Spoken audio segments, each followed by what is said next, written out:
Ayurvedic fairness bath పౌడర్కి కావాల్సినటువంటి పదార్థములు: పచ్చి శనగపప్పు,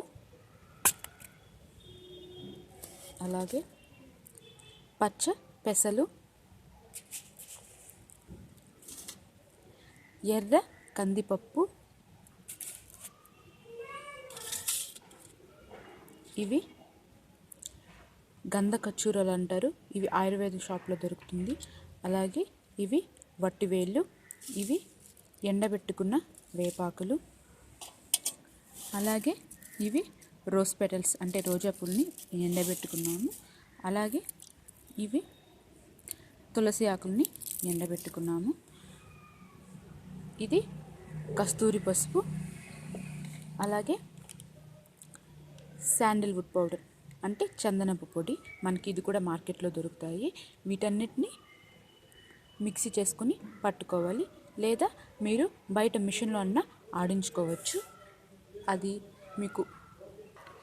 మీకు ఎంత క్వాంటిటీ కావాలంటే అంత క్వాంటిటీ తీసుకోవాలి. పౌడర్ చేశాక అది ఇలా వస్తుంది. ఇందులో రోజ్ వాటర్ కానీ నార్మల్ వాటర్ కానీ వేసుకొని దీన్ని ఫేస్కి బాడీకి అప్లై చేయొచ్చు. ప్రతిరోజు దీన్ని వాడటం వల్ల స్కిన్ ఇంప్రూవ్ అవుతుంది, స్కిన్ టోన్ మంచిగా ఉంటుంది. ఇందులో నేను ఇంటి దగ్గర చేసుకున్నటువంటి రోజ్ వాటర్ని యాడ్ చేసి మిక్స్ చేస్తున్నాను.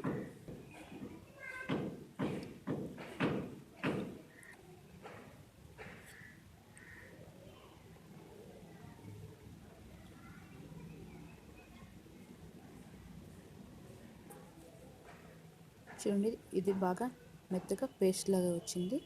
మీరు స్నానానికి వెళ్ళి ఒక 15 మినిట్స్ ముందు దీన్ని బాగా అప్లై చేసుకొని స్నానం చేస్తూ ఉన్నట్లయితే మీ స్కిన్ టోన్ ఇంప్రూవ్ అవుతుంది.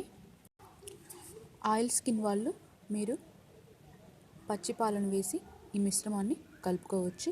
అలాగే నార్మల్ స్కిన్ కానీ డ్రై స్కిన్ వాళ్ళు పచ్చిపాలను కానీ ఇలాగ రోజ్ వాటర్ని కానీ ఏదైనా యాడ్ చేసుకోవచ్చు. ఇప్పుడు సమ్మర్ కాబట్టి మీరు పాలకు బదులు రోజ్ వాటర్ని కానీ నార్మల్ వాటర్ని కానీ తీసుకోవడమే మంచిది. దీనిని చిన్నపిల్లలకు కూడా వాడవచ్చు.